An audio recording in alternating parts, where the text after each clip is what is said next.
बिगड़ा हुआ है। हमारा जो सुख है बहुत पैसे में है। अब इसका मतलब ये नहीं कि पैसा कमाना छोड़ दो, नहीं, पैसा कमाओ, लेकिन कहीं ऐसा तो नहीं कि बहुत पैसा ही असंतुलन का कारण बन जाए। हमने इतना धन एकत्र किया और हम कुछ लोग होते हैं जो बहुत इकट्ठा करते हैं लेकिन इन्वेस्ट नहीं करते या डोनेट नहीं करते, दान नहीं करते, तो बहुत ज्यादा चांस होता है कि वो साइकोलॉजिकल डिसऑर्डर में जा सकते हैं, मानसिक रूप से रोगी हो सकते हैं। तो चाहे मानसिक संतुलन बिगड़े, शारीरिक संतुलन बिगड़े, मानसिक संतुलन बिगड़ा तो आधि, हम उसको बोलते हैं आधि, योग वाशिष्ठ में आधि कहा गया। फिर व्याधि कही गई है। व्याधि मतलब शरीर के रोग, स्थूल शरीर के रोग, उसका संतुलन बिगड़ा तो शरीर के रोग होने शुरू हो जाएंगे।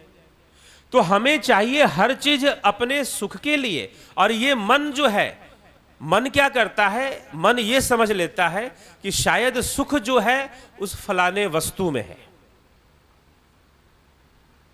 ठीक ना, सुख जो है उस फलाने वस्तु में है। सुख किसी वस्तु में नहीं है, ना ही तो सुख धन में है और ना ही सुख किसी वस्तु में है, और ना ही सुख किसी व्यक्ति में है और ना ही सुख किसी पोजीशन में है। कोई समझे कि मुझे ऐसा पोजीशन मिल जाएगा तो मैं सुखी हो जाऊंगा, तो वो भी नहीं होने वाला। पोजीशन प्राप्त करने वाले भी डिप्रेशन में चले जाते हैं। आईएएस ऑफिसर भी रिजाइन कर कर भाग आते हैं छोड़कर कि भाई नहीं करनी है नौकरी, बड़ी बेकार नौकरी है। या सुसाइड भी कर लेते हैं कुछ आईएएस अधिकारी परेशान होकर।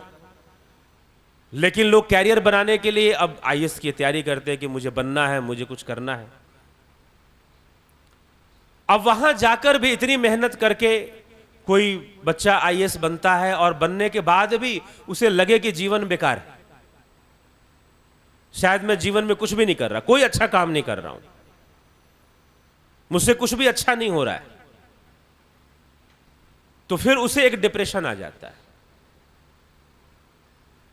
तो इस तरह से ये क्यों होता है? क्योंकि हमने एक पॉइंट को नहीं समझा है, और वो पॉइंट ये है कि हमारे जीवन का सुख एक विशेष अवस्था है जिसको हम कहते हैं संतुलित अवस्था। जब हमारा शरीर संतुलित अवस्था में होता है तो हम इस शरीर से सुख का अनुभव करते हैं। हमारा मन संतुलित अवस्था में रहता है तो हम मानसिक आनंद का अनुभव करते हैं। लेकिन जहां मन का संतुलन बिगड़ेगा, विचार बिगड़ेंगे,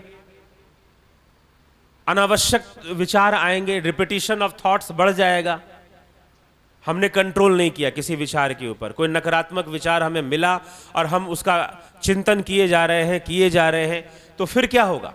फिर जो है वो विचार जो होते हैं वो बहुत ही सूक्ष्म होते हैं, और जब वो बढ़ जाते हैं तो शरीर की चीजों को तो आप कंट्रोल कर लेंगे लेकिन विचारों को कंट्रोल करना मुश्किल होता है। विचारों को नियंत्रण करना मुश्किल होता है। तो विचारों को कंट्रोल करना मुश्किल, तो वहां पर हमें बैलेंस बनाना मुश्किल हो जाता है। छोटा मोटा बैलेंस तो हम बना लेंगे लेकिन साइकोलॉजिकल लेवल पर बैलेंस रखना चीजों को कठिन होता है। तो वहां संतुलन बिगड़ गया। अब हमने बिगाड़ लिया सब कुछ बिगाड़ लेने के बाद हम फिर ढूंढेंगे, भाई चारों तरफ तो हमने कर लिया। लगभग आदमी का एज जब 45-50 का हो जाता है तो लगभग अपने जीवन को सुखी बनाने का बहुत सारे प्रयास वो कर चुका होता है। कुछ लोग बहुत धन भी कमा चुके होते हैं, तो वो जो है फिर सोचते हैं कि भाई सब कुछ करके भी तो कहां जीवन सुखी हो रहा है, इसका मतलब कुछ और जानना बाकी है, कुछ और समझना बाकी है। तो उनमें से फिर कुछ लोग जो है ज्यादातर योग की ओर अपनी मुख को मोड़ते हैं। तो भाई चलो इसको भी समझा जाए क्या कहा जा रहा है। अब वहां जाएंगे प्रवचन में या अध्यात्म में तो कहा जाएगा ईश्वर की प्राप्ति में सुख है। ईश्वर की प्राप्ति में भला सुख कैसे हो सकता है जिसका कोई अनुभव ही नहीं? ठीक है, मतलब कि इस चीज को हमें समझना पड़ेगा कि भाई ईश्वर की प्राप्ति में सुख कैसे हो जाएगा। तो वो बात भी समझ में नहीं आती है, लेकिन चलो अब यहां कहा जा रहा है तो मान लेते हैं और लग जाते हैं। अब लग गए लेकिन फिर भी ईश्वर की प्राप्ति अब नहीं हो रही है, उसका भी कुछ नहीं मिलेगा। फिर गुरु जी से पूछते करता रहा बेटा, अभी लगेंगे एक जन्म कई जन्म लगेंगे, कुछ नहीं है। यह भी एक प्रकार का मिसगाइडेंस है कि ईश्वर की प्राप्ति में सुख मिलेगा। ईश्वर की प्राप्ति किस अवस्था का नाम है, यही तो पहले समझाओ। इस विषय में शास्त्र क्या कहते हैं। इसीलिए मैंने एक प्रश्न शुरुआत में किया, अब फिर से उस पर आता हूं कि क्या कोई आसन कर रहा है, कोई प्राणायाम कर रहा है, तो हम कह सकते हैं कि वो योग कर रहा है। अगर उसके द्वारा किया गया आसन उसका संतुलन बिगाड़ दे तो फिर वो योग नहीं है। अगर वो प्राणायाम करके, जैसे कि वो बहन जी मिली जिनका बारे में मैंने कहा कि उनके घर पे रामदेव बाबा आके ठहरते हैं, फिर भी संतुलन बिगड़ा हुआ है। ठीक है, तो योग का उद्देश्य है संतुलन की अवस्था में रहना और संतुलन को बनाए रखने का प्रयास करना। अगर आप योगी बनना चाहते हैं तो बस एक छोटी सी बात को समझ लेना है, हमें वो नहीं खाना है जो हमारा संतुलन बिगाड़ेगा, हमें वो नहीं करना है जो संतुलन बिगाड़ेगा, हमें एक्सरसाइज नहीं करना है, अगर नहीं करने से भी संतुलन बिगड़ेगा तो थोड़ी सी एक्सरसाइज डेली करनी चाहिए, वॉकिंग या फिजिकल काम थोड़ा सा जरूर करना चाहिए।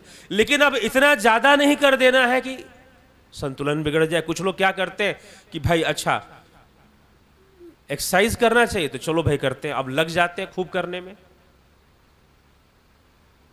अब किसी को डॉक्टर साहब ने कह दिया कि भाई दही खाया करो थोड़ा, तो दही बड़ी अच्छी चीज है, लाओ दबा के खा लेते हैं, तो जो संतुलन बनना था वो बिगड़ जाएगा।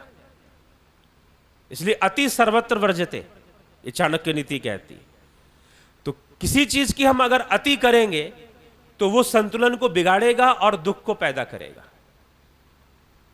किसी भी चीज की अति, चाहे वो अपरिग्रह क्यों कहा गया, यम के अंदर अपरिग्रह का क्या अर्थ है? अपरिग्रह मतलब व्यर्थ संग्रह मत करो, लेकिन इसका मतलब यह नहीं कि जो आवश्यक संग्रह है वो भी मत करो।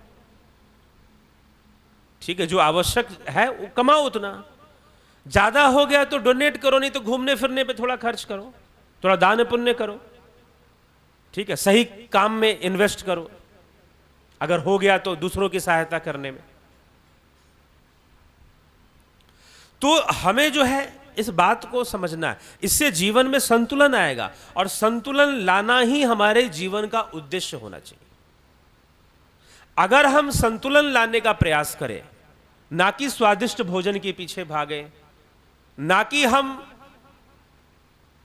जो है, अब एक बात बताओ कि लोग जो, कई लोग मैं देखता हूं शादियों को लेकर बड़े टेंशन में होते हैं और अच्छी शादी हो जाए इसके लिए बहुत कुछ करते हैं।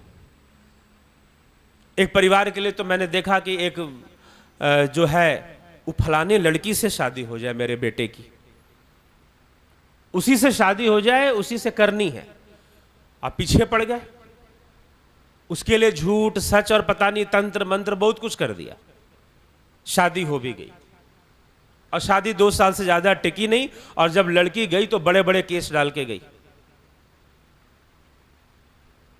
अब जिंदगी भर पछता रहे हैं कि भाई क्यों हमने ये जिद पकड़ी थी कि वही शादी हो।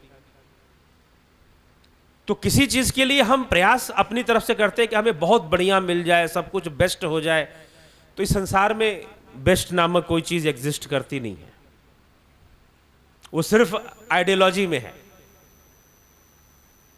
तो इसीलिए हम जो है पहले तो एक्सेप्टेंस, किसको एक्सेप्ट करना है? इम्परफेक्शंस को। कोई भी स्थान अपने आप में आपको पूर्ण सुख नहीं दे सकता।